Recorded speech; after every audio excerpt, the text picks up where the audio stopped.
আর এই ইবাদতের প্রতি মানুষকে নির্দেশ করে বলতেছে, ইয়া আইয়ুহান নাস, ইয়া আইয়ুহান নাস উবুদু রাব্বাকুম, উবুদু রাব্বাকুমুল্লাযী খালাকাকুম ওয়াল্লাযীনা মিন ক্বাবলিকুম লাআল্লাকুম তাত্তাকুন। যদি কেউ ইবাদত করতে চায়, ইবাদত করে, তাহলে সে মুত্তাকি হয়। ইবাদতের সাথে তাকওয়ার সম্পর্ক। যারা ইবাদত করবে, আল্লাহ বলে, হে মানুষেরা, তোমরা ইবাদত করো যিনি তোমাকে বানিয়েছে তার গোলামি। আর শুধু তোমাকেই তিনি বানান নাই, তোমাদের পূর্বের যারা তাদেরকেও তিনি বানিয়েছেন। পূর্বের যারা তাদেরকে তিনি বানিয়েছেন বলে আল্লাহ তাআলা বান্দাকে আল্লাহর ভয় শিখাইতে চায়। আল্লাহ তাআলা বলে, তোর পূর্বে যারা আসছিল তারা কিন্তু এখন নাই। তোর দাদা কবরে চলে গেছে, তোর নানা কবরে চলে গেছে, তোর নানি তোর দাদি কবরে চলে গেছে। তুইও থাকার নয়, তুইও কবরে যাইবি, তুইও আখিরাতের পথের যাত্রী। দুনিয়া তোর শেষ হইতেছে। ইরতাহালাতিদ দুনিয়া মুদবিরাতান ওয়ারতাহালাতিল আখিরাতু মুকবিলাতান। সামনের থেকে কিন্তু আখিরাত তোমার কাছে আসতেছে, আর দুনিয়া তোমার আমার থেকে বিদায় নিয়ে চলে যাচ্ছে। তবে এই দুনিয়ার মাটিতে তারা হলো চালাক। আসতেছে যে আগমনকারী আখিরাত, এই আখিরাতের তৈয়ারি যার যত সুন্দর হবে, সে তত বেশি চালাক হিসেবে বিবেচিত হবে। আল্লাহর রাসূল বলেন, আল কাইয়িসু মান দানা নাফসাহু ওয়া আমিলা লিমা বাদাল মাউত।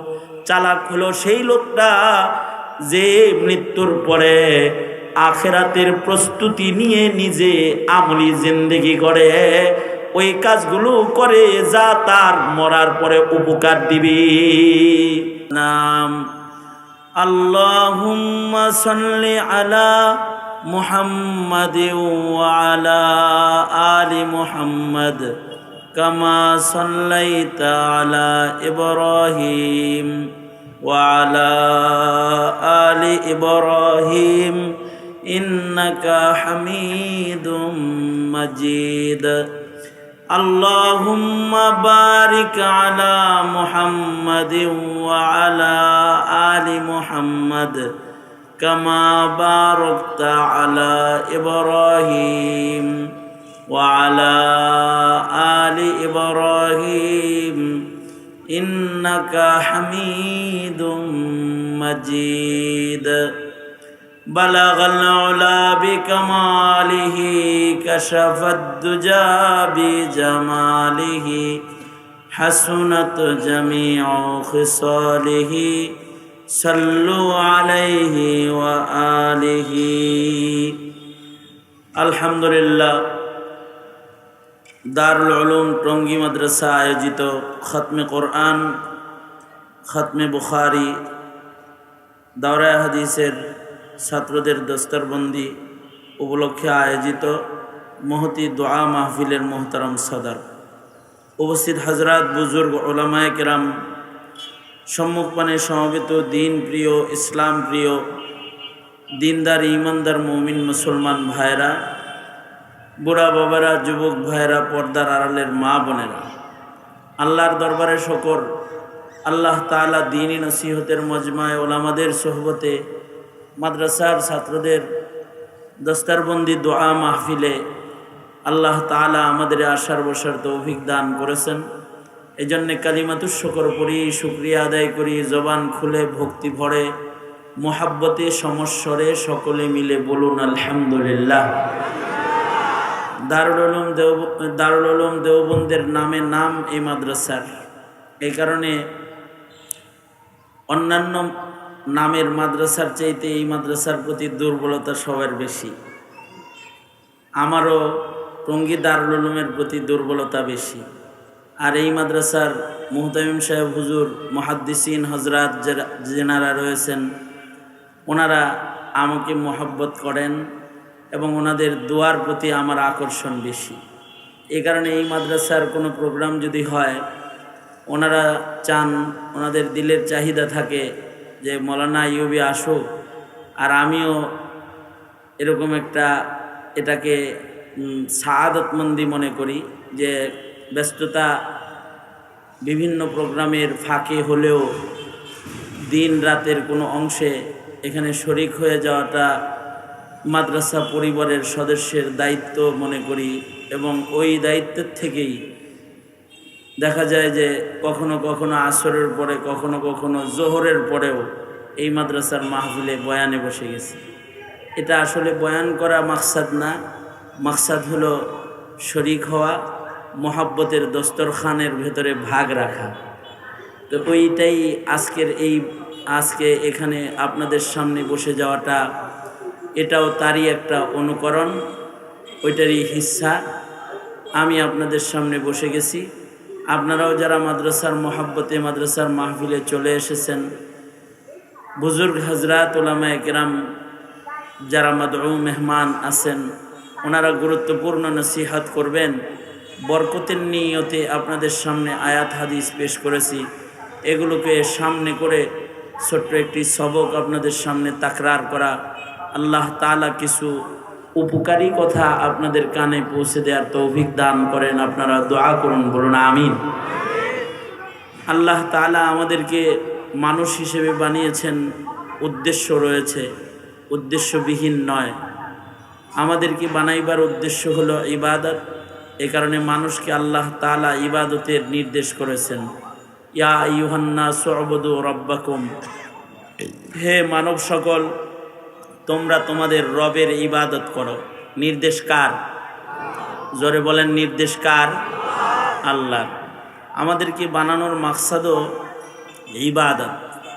ইবাদতের উদ্দেশ্যেই আল্লাহ তাআলা মানুষ বানিয়েছেন। ওমা খালাকতুল জিন্না ওয়াল ইনসা ইল্লা লিয়াবুদুন। মানুষকে আল্লাহ তাআলা, জিন জাতিকে, মানুষকে কেবলমাত্র ইবাদতের জন্যই বানিয়েছেন। ইবাদতের মাধ্যমে মানুষ যে আল্লাহ পাককে ভালোবাসে, এইটা মানুষ ইজহার করবে। ইবাদতের মাধ্যমে ভালোবাসার বহিঃপ্রকাশ হয়। আল্লাহ পাকের গোলামির মাধ্যমে, ইবাদতের মাধ্যমে আমরা যে আমাদের মনিব আল্লাহ পাককে ভালোবাসি, মোহাব্বত করি, এইটার ইজহার হয়। আর এই ভালোবাসা পাইতে আল্লাহ তাআলা বান্দার উপরে ইবাদত ফরজ করেছেন। রকমারি ইবাদত আমাদের উপরে ফরজ আছে। যত রকমের ইবাদত আছে, সব ইবাদতগুলোর মাধ্যমে আল্লাহ পাকের ভালোবাসাকে প্রমাণ করা আমাদের জিম্মাদারি। ইবাদতের ভেতরে কিছু কিছু ইবাদত আছে ফরজ ইবাদত। ফরজ ইবাদতগুলো আকর্ষণ কীরকম হওয়া চাই? আকর্ষণ হওয়া চাই অনেক বেশি। নামাজের আকর্ষণ, রোজার আকর্ষণ কীরকম হওয়া চাই? রমাদানুল মুবারক আসার 2 মাস আগে নবীজির শেখানো সুন্নতি দোয়া থেকে আমরা আকর্ষণটাকে, ইবাদতের আকর্ষণ, প্রেম মুমিনের হৃদয়ে কি পরিমাণ থাকতে হবে এটার একটা আন্দাজ করতে পারি। মুসলমানদের উপরে যে সকল ইবাদত করা ফরজ, ফরজ শরীয়তি ইসলামের যে সকল বিধান রয়েছে, তার ভেতরে নামাজের পরপরই রোজার বিধান রয়েছে, যে মুসলমানরা রোজা রাখবে। রমজান মাসের রোজাও আল্লাহ তাআলা মুমিনের মুসলমানদের উপরে ফরজ করেছেন। নামাজ যেমন দিনে 5 বেলা ফরজ বদনী ইবাদত, রোজাও আর একটা বদনী ইবাদত। এটা বছরে ঘুরে একবার আসে, যে বছর ঘুরে 1 মাস আমাদেরকে সিয়াম সাধনার মাধ্যমে একটা ফরজ হুকুম আদায় করতে হয়।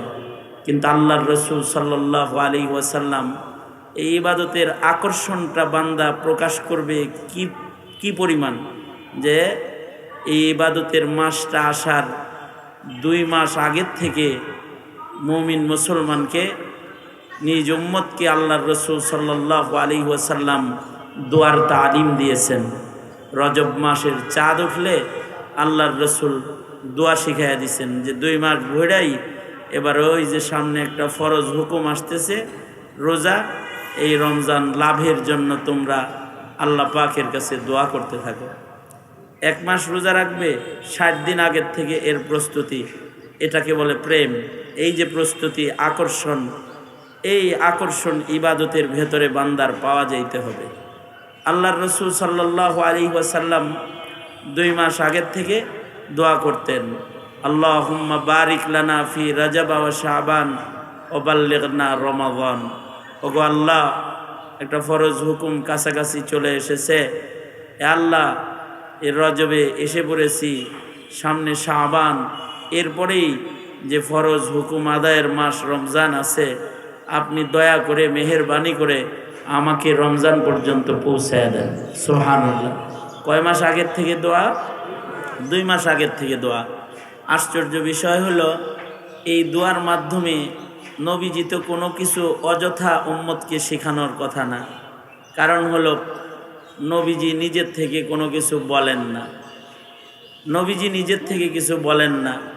নবী আলাইহিস সালাতু ওয়াস সালাম যা বলেন সেগুলো সব কার পক্ষ থেকে বলেন? আওয়াজ করে বলেন, কার পক্ষ থেকে বলেন? আল্লাহর পক্ষ থেকে বলেন। নবী আলাইহিস সালামের জিন্দেগিতে নবীজি যা বলেছেন সব সাহাবায়ে কেরাম লিখছেন। নবীজি যা বলছেন সব লিখছেন। নবীজি যা করছেন সব সাহাবীরা দেখছেন এবং সেটা বর্ণনা করছেন। নবীজির আকওয়াল, নবীজির আফআল, নবীজির আমালগুলো সব সাহাবীরা লিপিবদ্ধ করেছেন। নবী আলাইহিস সালাতু ওয়াস সালাম যা বলতেছে এক সাহাবী সব লিখবার লাগছে। আর এক সাহাবীকে বলে, আবু দাউদ শরীফের রিওয়ায়াত আছে, এই সাহাবীকে বলতেছে, এই যা বলতেছে সব লিখতে হইব, যেগুলো বেশি জরুরি আছে এইগুলো লেখ, আর বাকিগুলো লেখার দরকার নেই। সাহাবীকে এই কথা বলতেছে। তো আল্লাহর রাসূল সাল্লাল্লাহু আলাইহি ওয়াসাল্লাম উপলব্ধি করেছেন যে আমার কথা আমার সাহাবী লিখতেছে, আর একজন বলতেছে তুই দেখি সব লেখস কে, মূল জিনিসগুলা লেখ, সব লেখার দরকার নাই। আল্লাহর রাসূল এটা বুঝেই সাথে সাথে বলতেছেন, এই ওকে বাধা দাও কেন? ও যা লিখতেছে, যা বলতেছি সব ওকে লিখতে দাও, কারণ আমি নিজের থেকে কোনো কিছু বলি না। সুবহানাল্লাহ। আরো আস্তে করে বলেন সুবহানাল্লাহ। যেমন আমরা একটা কিছু বলতে নিজেরা একটা আয়াত পড়ি আর বাকিগুলো নিজের থেকে কইতে থাকি, তাই না? হ্যাঁ, নিজে না জিনা কনকে আমাদেরগুলো কি ওহি নাকি? আমরা নিজের থেকে বলতেছি। কিন্তু আল্লাহর রাসূল সাল্লাল্লাহু আলাইহি ওয়াসাল্লাম জিন্দেগিতে যা বলছেন, কোনো সময় যদি আল্লাহর নবী রসিকতাও করে থাকেন সেটাও আল্লাহর নির্দেশে করেছেন। কোনো সময় যদি নবীজি হেসে থাকেন এটাও আল্লাহর নির্দেশে হেসে দিয়েছেন। কোনো সময় নবীজি রাগ হয়েছেন তো আল্লাহর নির্দেশে রাগ করেছেন। নবীজি মুখ দিয়ে যা উচ্চারণ করেছেন সব আল্লাহ তাআলা যা যা করতে বলছেন নবী তাই করেন। নিজের মসজিদ থেকে আল্লাহর রসুল কোনো কিছু জীবনে করেননি। अपनी मर्जी से कभी कुछ नहीं कहते आका, अपनी मर्जी से कभी कुछ नहीं कहते आका, जो खुदा कहता है सरकार वही कहते हैं, जो खुदा कहता है सरकार वही कहते हैं। আল্লাহর রাসূল সাল্লাল্লাহু আলাইহি ওয়াসাল্লাম নিজের থেকে কিছুই বলেন না। মা ইয়ান্তিকু আনিল হাওয়া, যা বলেন সব ওহী বলেন, যা প্রত্যাদেশ হয় সেটাই আল্লাহর রাসূল বলতে থাকেন। নবীজি রজব আসলে উম্মতরে শিখাইতেছে দোয়া পড়ো, হায়াত বাড়ার। কি বাড়ার? জোরে বলেন, কি বাড়ার? হায়াত বাড়ার দোয়া রসুল পড়াইতেছে অযথা? তাইলে বোঝা যায় রজব শাবানে দোয়া করলে পড়ে নিশ্চিত হায়াত বাড়ে। এই কারণেই নবী উম্মতকে আমল শিখাইতেছে। আমরা তো নবী আলাইহিস সালাতু ওয়াস সালামের একটা আমল, এটাকে যদি ফাসাদের যুগে যদি আমরা করি এটার একটা দাম আছে। যখন নবী অনুকরণের দুর্ভিক্ষ লাগে তখন নবী অনুকরণের অনেক দাম। আল্লাহর রাসূল সাল্লাল্লাহু আলাইহি সাল্লাম বলেন যে ফাসাদের যুগে একটি সুন্নতি মানুষের দাম, সুন্নতের আমল করেনেওয়ালা মানুষের দাম গলা কাটা শহীদের চাইতে বেশি। এটা গলা কাটা শহীদের চাইতে বেশি হইল সুন্নতের আমলের দাম। কেন? এই সমাজে নবীর অনুকরণ, নবীর শিখানো আমল করার দুর্ভিক্ষ। এই দোয়া নবী শিখাইছেন, কিন্তু এই দোয়া তো আমরা পড়তে চাই না, বা আমাদের ঘরের লোকদেরকে রজব শাবানে আমরা পড়াই না। এটা যে একটা আমল, এটাও যে একটা আমল, এটা আমাদের ভাবনায়ও আসে না। কিন্তু সাহাবায়ে কেরাম রিজওয়ানুল্লাহি আলাইহিম আজমাইনগণ নবী আলাইহিস সালাতু ওয়াস সালামের মুখের কথা না, শুধু নবীর ইশারাকেও আমল করতেন। নবীজি ইশারাও করছেন, সাহাবী বুঝে ওঠেন নাই যে এই নির্দেশটা কি আমাকে বলেছেন নাকি কাকে বলেছেন। সাহাবী মনে করছেন যে আমারই এটা করতে বলছে, সাহাবী নিজেই করে ফেলাইছেন। আল্লাহর রাসূল সাল্লাল্লাহু আলাইহি ওয়াসাল্লাম জুমার নামাজের খুতবা দিচ্ছিলেন, হঠাৎ করে একজনরে ইশারা করে বলছেন, এই বসো, ইজলিস। আল্লাহর রাসূল বসতে বলছেন। হযরত আব্দুল্লাহ ইবনে ওমর মসজিদের বাইরে ছিল, উনি মনে করছেন আমারে বসতে কইছে, ওই জায়গায় উনি নিজে বসে পড়ছে। তো জিজ্ঞাসা করছে যে তুমি বসলা কেন? ইজলিস শুনছি, কারে বসতে কইছে এটা তো আর দেখছি না, মনে করছি আমারে বসতে কইছে তাই আমি বসে গেছি। আমরা মনে করি যে এই আমলগুলা হুজুরগের, এগুলো ইমাম সাহেব মোনাজাতে পড়বো, এটা আমার আমল না। ইমাম সাহেব যখন মোনাজাত ধরে তখন পড়ে, বাস এটা ইমামের কাজ, আমি আমিন আমিন করবো, আমি এগুলো পড়বো কিসের জন্য? অথচ আল্লাহর রাসূল সাল্লাল্লাহু আলাইহি ওয়াসাল্লাম এই আমলগুলো শিখাইছেন। সাহাবায়ে কেরাম আমাদের উপরে ইহসান করছেন যে সাহাবায়ে কেরাম নবীজির সব কিছুকে সংকলন করে, হিফজ করে, হেফাজত করে মিল্লাতের কাছে পৌঁছায়া দিচ্ছেন। ১৬ লাখ সাহাবী সব নবীর ছাত্র। এই ছাত্ররা নবী আলাইহিস সালাতু ওয়াস সালামের সব হালত, উঠা বসা, চলাফেরা, কথাবার্তা, ইশারা, সব কিছু সংরক্ষণ করে উম্মতের কাছে পৌঁছায় দিচ্ছে। এইটা আপনারা উপলব্ধি করতে পারবেন না, তবে এটা উপলব্ধি করে তারা যারা এই যে এবছর দাওরা হাদিসের পাগড়ি নিবে। এরা যে হাদিসের কিতাবগুলো পড়েছে, হাজার হাজার হাদিস পড়েছে, সব হাদিসগুলোর রেওয়ায়েতকারী সাহাবী। আশ্চর্য হালত, তারা হাদিসের ভেতরে নবীর কথাও বলেছে, নবীর ইশারাও বলেছে, নবীর আমলগুলোর রং কেমন তাও বলেছে। এমনকি তারা এমন ছাত্র ছিল, নবী আলাইহিস সালাতু ওয়াস সালামের উম্মতের এক শ্রেষ্ঠ জামাত সাহাবায়ে কেরাম, যে নবীজি যেটা বলেন নাই সাহাবী সেটাও হেফাজত করে উম্মতের কাছে পৌঁছায় দিছে। যেমন নবীজি তো আর এটা বলেন নাই, এই সাহাবী আমার দাড়ি কয়টা পাকা, চুল কয়টা কাঁচা, এটা আমার উম্মতের কাছে কইছে, এটা তো আর আল্লাহর রাসূল বলেন নাই। কিন্তু সাহাবী আল্লাহর রাসূল সাল্লাল্লাহু আলাইহি সাল্লামকে নবীজির ইবাদত যেমন উম্মতের কাছে পৌঁছাইছেন, নবীজির আপাদ মস্তক কেমন এটাও নবীর হালতটা উম্মতের কাছে পৌঁছাইছেন। তার মানে যেমন মনে করেন আমি আমার বিবির লোকে থাকি, কিন্তু আমার বউ তো বলতে পারবো না যে আমার কয়টা মুছ পাকছে, এটা বলতে পারবো না। যদি বলা হয় যাই তোমার স্বামীর মুছ পাকছে কয়টা, তো হ্যার মুছ আমি গুনবার লেগে হ্যার লোকে ঘর করি, এই কথা কইব। কিন্তু সাহাবী নবীজির এইরকম ছাত্র যে সাহাবায়ে কেরাম শামায়েল পড়লে নবীজির হালাত যখন, নবীজির জিন্দেগি যখন, নবীজির অবস্থা যখন ছাত্ররা পড়তে থাকে তখন হায়রান পেরেশান হয় সাহাবী কাকে কয়, যে ৬৩ বছরে নবীর কয়টা চুল পাকছে, কয়টা দাড়ি পাকছে তাও উম্মতের কাছে পৌঁছাইয়া দিতেছে। এইভাবে করে নবীজির সব কিছু আমাদের কাছে পৌঁছেছে। তো হাদিসে আল্লাহর রাসূল সাল্লাল্লাহু আলাইহি ওয়াসাল্লাম রজব শাবানে যে এই দোয়া করতেন, সাহাবীরা এটা মিল্লাতের কাছে পৌঁছাইয়া দিছে।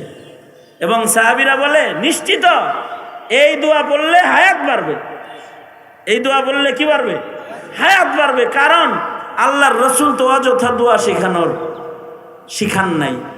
আল্লাহর রাসূল তো ওইটাই শিখান যেটা আল্লাহ শিখাইতে নির্দেশ করেছেন। রজব চলছে, শাবান চলছে। রজব শাবানে ইবাদতের আকর্ষণে, ইবাদতের প্রেমে অনেকে রজব শাবান আইছে, রমজান আইতেছে তো পেরেশান হয়ে যাবে যে হায় রে আবার বড় বড় দিনে রোজা রাখার টাইম হইতেছে, না জানি কেমনে রোজার মাসটা কাটামরে।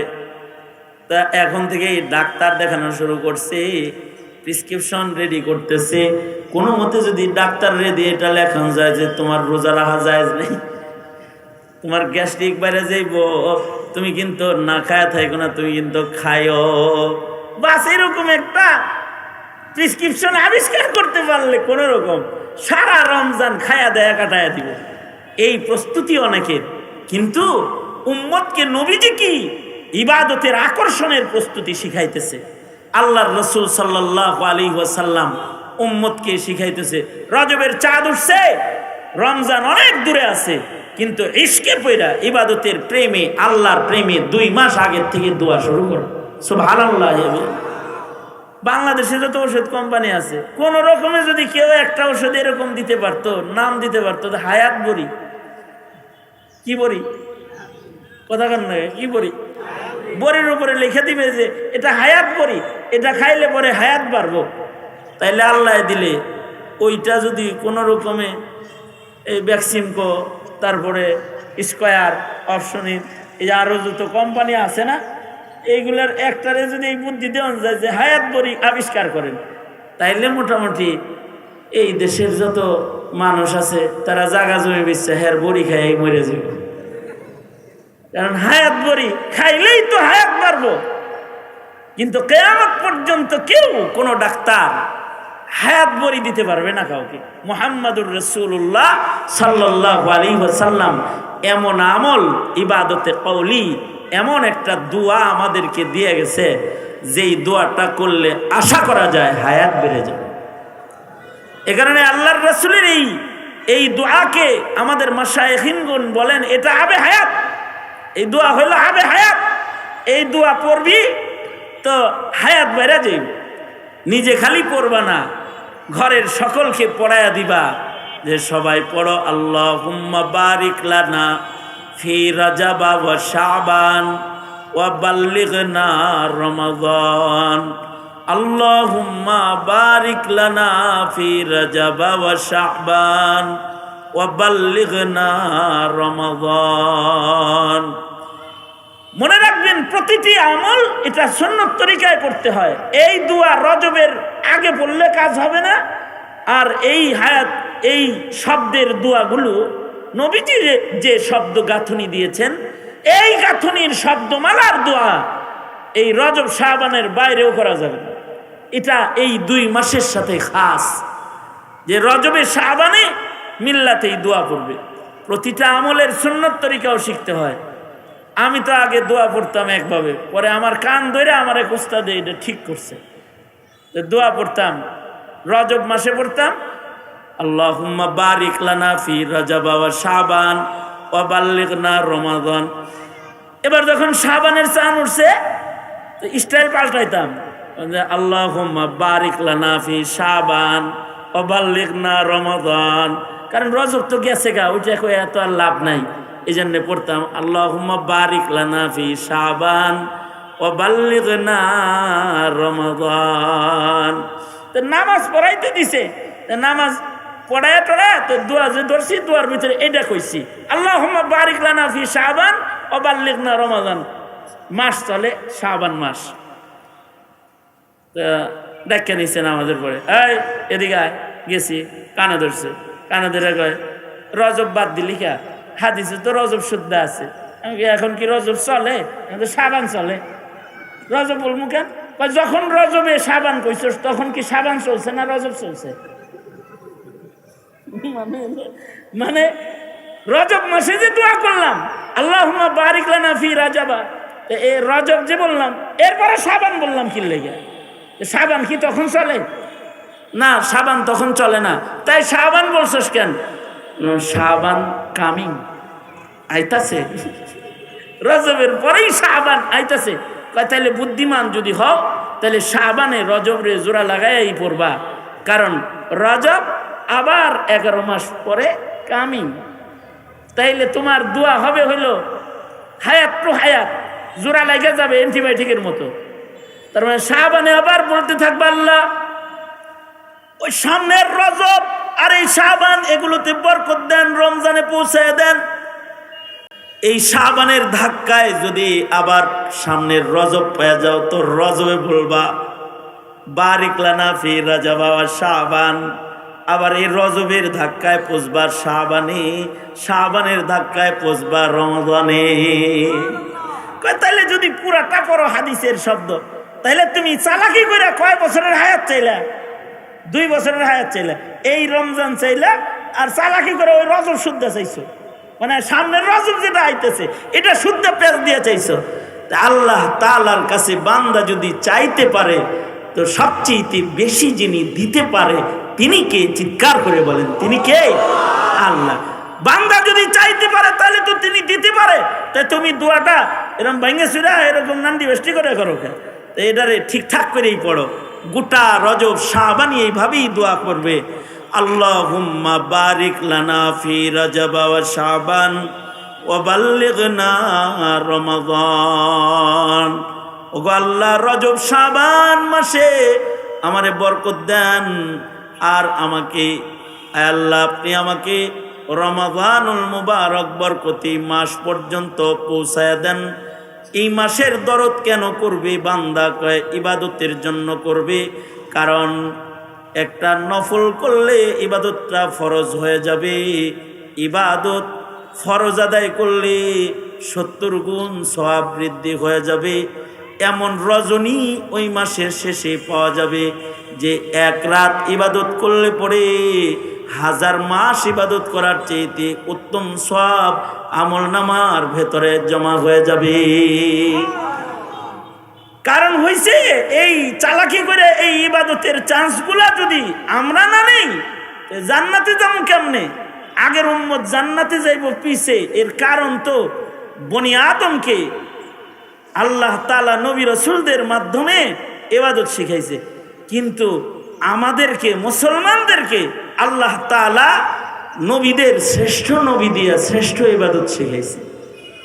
শ্রেষ্ঠ নবীর মাধ্যমে শ্রেষ্ঠ শ্রেষ্ঠ ইবাদতের তালিম আমরা আমাদের নবীজির কাছ থেকে পাইছি। এই কারণে এই উম্মত জান্নাতে যাবে আগে আগে। আগের জামানার উম্মত যদি 99 জন দোজখে যায়, তাইলে আমাদের নবী আলাইহিস সালাতু ওয়াস সালাম আমাদের এমন এমন আমল শিখাইছে যে 100 জন যদি দোজখে যায়, এর থেকে 1 জন যদি জান্নাতে যায়, তাহলে ওই 1 জন হবে উম্মতে মুহাম্মাদীর সদস্য। তার চালাকি, ইবাদতের পরিমাণ তার বেশি, অল্প সময়ে বেশি ইবাদত তারা করেছে। সঙ্গত কারণেই জিন্দেগি হবে বন্দিগি। এটাই হইল মাকসাদে হায়াত, যে আমরা আমাদের হায়াতে ইবাদত করব, আর ইবাদতের মাধ্যমে আমরা আল্লাহ পাকের প্রেম প্রকাশ করব। এটা হলো আল্লাহ পাকের মাকসাদ, মানুষ বানানো। তাই আমাকে বানাইবার মাকসাদ ইবাদত। তাহলে ইবাদতের আকর্ষণ আমার কি পরিমাণ, যে ফরজ আসার আগের থেকে ফরজ আদায়ের জন্য চাহাত, চাহিদা, তামান্না দিলের ভেতরে লালন করে করে 2 মাস আগের থেকে একটা ফরজ হুকুম আদায়ের দোয়া বান্দা করতে থাকবে। মনে রাখতে হবে, ইবাদত বন্দিগি হলো মানুষ আর পশুর মূল ব্যবধান। মানুষ আর পশুর ভেতরে মূল ব্যবধান হলো মানুষকে আল্লাহ তাআলা আহকাম দান করেছেন, কিন্তু পৃথিবীর আর কোনো প্রাণীর কোনো আহকাম নাই, ইবাদতের বিধিবিধান নাই। ওরা বিধিবিধানের আওতায় না, ওরা বিধিবিধানের আওতার বাইরে। আর বনি আদম হলো বিধিবিধানের আওতার ভেতরে। এটা হলো মূল ব্যবধান, যে আমাদেরকে আল্লাহ তাআলা বিধিবিধান দান করেছে। অবশ্য হ্যাঁ, আরো অনেক ব্যবধান মানুষ আর পশুর ভেতরে আছে। পশু পাখিকে আল্লাহ তাআলা নিজ হাতে বানান নাই। যত পশু আছে, সব পশু পাখি, যত মাখলুক আছে, সব কিছুকে আল্লাহ তাআলা আল্লাহর আমর আর নির্দেশ দিয়ে বানাইছেন। কিন্তু আমাদেরকে আল্লাহ তাআলা স্বহস্ত দিয়ে বানাইছেন, নিজের হাতে আল্লাহ তাআলা আমাদের বানাইছেন। পশু পাখিকে এত সুন্দর করে বানান নাই। মানুষকে আল্লাহ তাআলা যত সুন্দর করে বানাইছেন, শুধু মানুষের একটা অঙ্গের সৌন্দর্য রক্ষা করার জন্যে, মানুষের একটা অঙ্গ সুন্দর করে সাজানোর জন্য, অথবা একটা অঙ্গের সৌন্দর্যের জন্য কোটি কোটি কোটি কোটি ডলার ব্যয় করা হয়।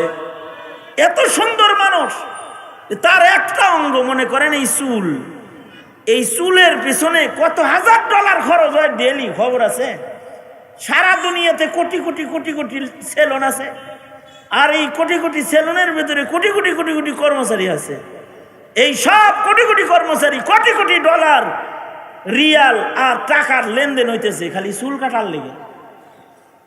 তাও এক একজনের মাথার চুলের ডিজাইন এক এক রকমের, এক একজনের চুলের পছন্দ এক এক রকমের। শুধু আমি এক সেলুন দেখছি, সেলুনের ভিতরে মুছের ডিজাইনের আলাদা বই আছে, কি কয় ক্যাটালগ বই, মানে কিভাবে মুছ কাটবো এইটার লেগে ক্যাটালগ বই বেটা। একটা সেলুনের ক্যাটালগ বই আছে, মুছ কাটার ক্যাটালগ, তার মুছটা কিভাবে কাটবে দেখতেছে দেখতেছে, ক্যাটালগ উল্টাইতেছে, উল্টায় কয় এই যে ফাইন ডিজাইন, এইটা আমার পছন্দ, আমার মুছ এই কাটি। আচ্ছা, একটা মুছ কাটার ভেতরে যদি ক্যাটালগ বই নির্মিত হয়, আর এই মুছ কাটার ডিজাইন শিখার জন্য যদি নাপিতের, তাহলে এই এক মুছের ভিতরে কত সৌন্দর্য লুকায় রয়েছে। চিন্তা করছেন? পৃথিবীর কোন প্রাণীর মুছ কাটলে এর অস্তিত্ব থাকবো? বাঘের মুছটি খালি কাটতে দিস, দেখিস খবরটা হয় নাকি, অথবা সিংহের মুছ খালি কাটতে দিও, দেহ কি দশাটা হয়। কিন্তু মানুষের অঙ্গুলি শেভ, অঙ্গুলি কাটা, মুছ কাটা, মানুষের চুল কাটা, এই সকল সৌন্দর্যকে রক্ষণাবেক্ষণের জন্য কোটি কোটি ডলার ব্যয় হইতেছে। মানুষকে আল্লাহ তাআলা আজব সৌন্দর্য দান করেছে যে এটার পোশাক পরিচ্ছেদের জন্য হাজার হাজার মিলিয়ন বিলিয়ন ট্রিলিয়ন ডলার খরচ হইতেছে। যে মানুষের পোশাক শিল্পে কোটি কোটি টাকার ব্যয়। যেমন বাংলাদেশে গার্মেন্টস সেক্টরটা কিরকম বড়, আর এই গার্মেন্টস সেক্টরে কত মানুষ কাজ করতেছে, কত মানুষ পোশাক বানাইতেছে, কত রকমের টেইলারিং দোকান আছে, আর ব্র্যান্ডের টেইলার্স গুলো আছে যারা ব্র্যান্ডের পোশাক বানাইতেছে, যাদের পোশাক একজনের পোশাক আর একজনের পোশাকের সাথে মিলতেছে না, কত সুন্দর করতেছে। আশ্চর্য অবস্থা হলো, মানুষের উপরের পোশাক না, নিচের পোশাকের জন্য লাখ লাখ কোটি কোটি টাকা খরচ। জাঙ্গা জাঙ্গা এটার এডের অভাব নাই, রাস্তায় যাই দেখি যে বড় জাঙ্গের এড। এটা কিন্তু কেউ দেখে না, পৃথিবীর কোনো মানুষই জাঙ্গা দেখে না, যার জাঙ্গা হে দেহে খালি। এটার ফিতাটাও আবার এটারেও বানাইতেছে হইলো ব্র্যান্ডের ফিতা লাগবে, রাবারটা ব্র্যান্ডের রাবার লাগবে। এটা প্যান্টের নিচে একটা ছোট প্যান্ট পরবো, এইটার পেছনে কোটি কোটি হাজার হাজার কোটি টাকা খরচ। আবার এইটার ব্র্যান্ড পোশাকটার পরিকল্পনাকারী ইঞ্জিনিয়ার যে আছে, হ্যার বেতন হাজার হাজার ডলার। যে মানে আজগবি ডিজাইনের একটা জায়গা আবিষ্কারক সে, এই কারণে তার হাজার হাজার ডলার তার পিছনে বছরে ব্যয় একটা জায়গা কোম্পানি। এই হলো মানুষ, যে যার পোশাক সে নিজেই দেখে আর কেউ দেখে না, ওইটাই এত খরচ। তাহলে যেগুলো মানুষ দেখে এটাই কত খরচ? এটার কাপড়ের চাইতে মজুরি বেশি। একজনকে কইলাম যে আচ্ছা আপনার কোট এত সুন্দর হয়, আমারটা এরকম কে, এরকম ভালো হয় না কে? কয় হুজুর আপনারটার ফি দিচ্ছেন কত? দিয়েছি ১,৫০০ টাকা ফি, কিন্তু আমি মোল্লা মানুষ, আমারও তো ফিরি ফিরি দিছে, আমার কাছে ফিটিও নিছে না। এই জন্যই তো এই দশা হুজুর। কিন্তু আমি যেটা বানাইছি হুজুর, এটার মজুরি হলো ৭,৫০০ টাকা, কাপড়ের দাম হলো ১,৫০০ টাকা, আর মজুরির দাম হলো ৭,৫০০ টাকা। তো এত টাকা খরচ করে বানাইলাম, এটা সুন্দর হইব না?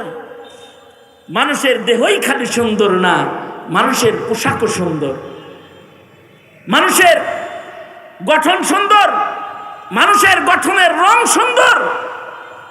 তার এই গঠন আর রংকে আরো সুন্দর বানাইতে পার্লার আগমন, পার্লারের সৌন্দর্য দিয়া মানুষকে বিভিন্ন ডিজাইনে রঙিন করে করে বানায়। তবে মনে রাখতে হবে,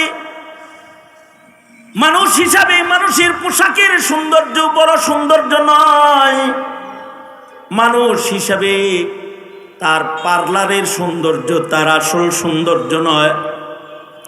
একটা মানুষের জন্য তার সাজগোজের সৌন্দর্য সেলুনে যায় ভয়ঙ্কর ডিজাইনের চুল কাটার ভেতরে তার আসল সৌন্দর্য নয়। মানুষের আসল সৌন্দর্য হলো তার ইবাদতের সৌন্দর্য, তার আসল সৌন্দর্য হলো তার আখলাকের সৌন্দর্য। আল্লাহ তাআলা এই সৌন্দর্যটাকে জমিনের রক্ষণাবেক্ষণের জন্য মানুষ বানিয়েছেন, আর এই ইবাদত নামক সৌন্দর্যকে অর্জন করার জন্য মানুষকে শরীয়তের মতো দামি নিয়ামত দান করেছেন, ধর্মের মতো দামি ধন দান করেছেন, বিধানের মতো দামি ইসলাম দান করেছেন। আর এই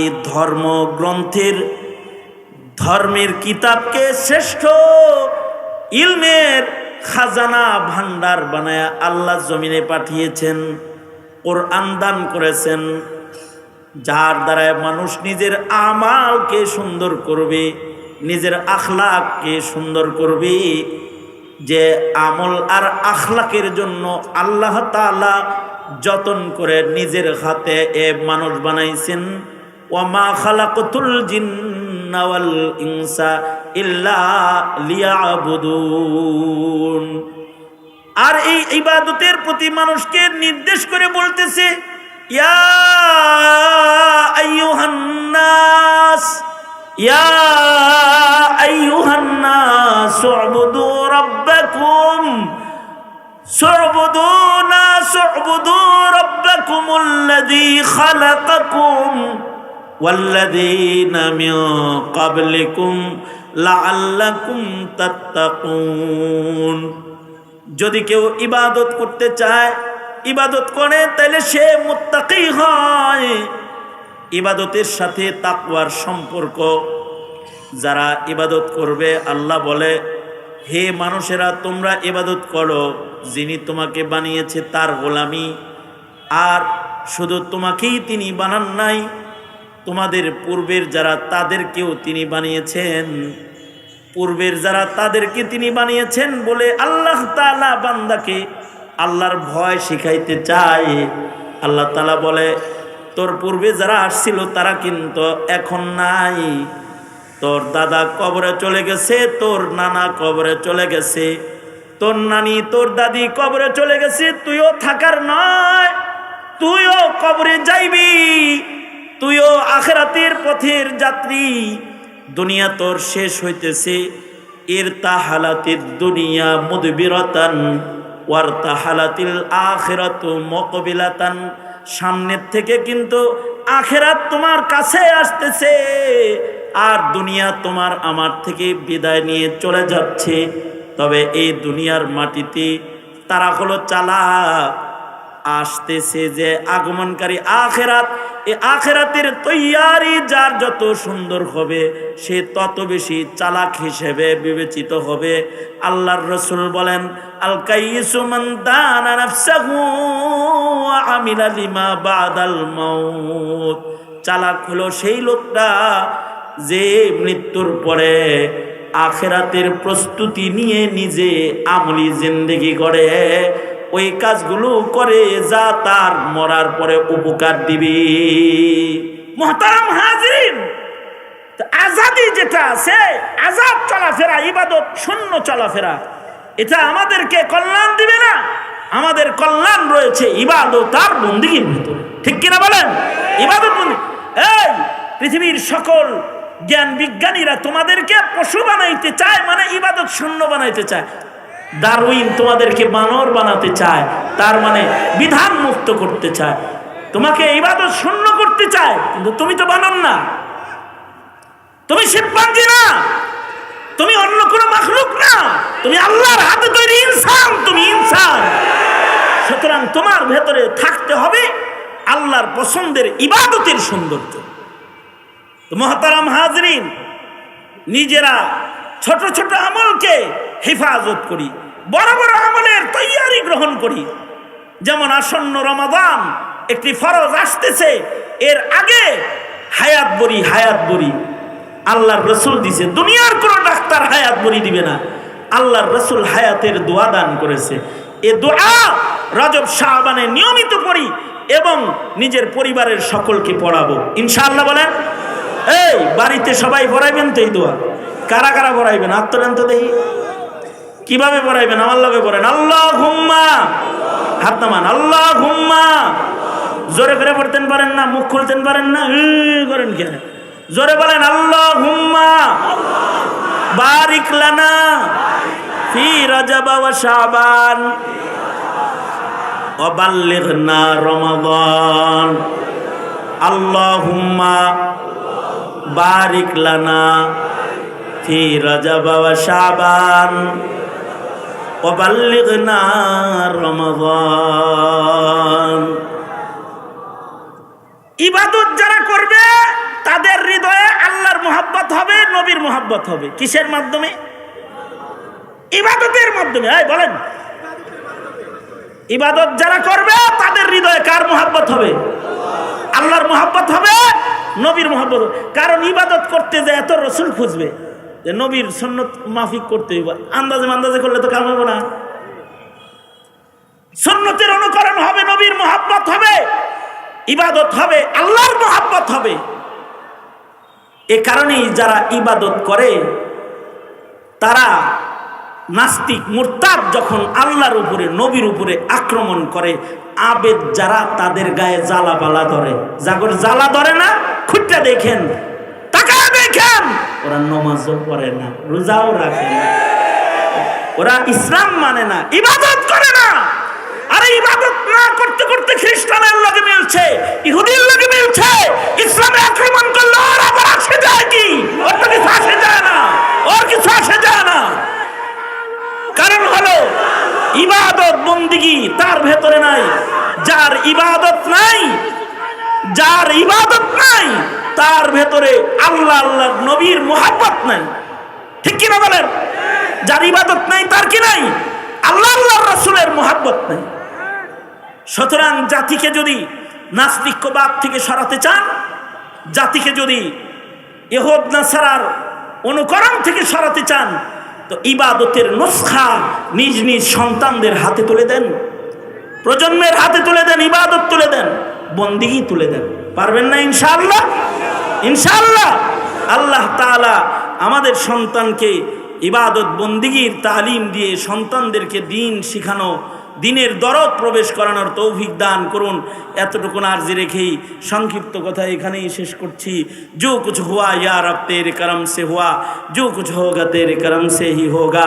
व आखिरु दावाना अल्हम्दुलिल्लाहि रब्बिल आलमीन। अस्सलामु अलैकुम व रहमतुल्लाहि व बरकातुहू।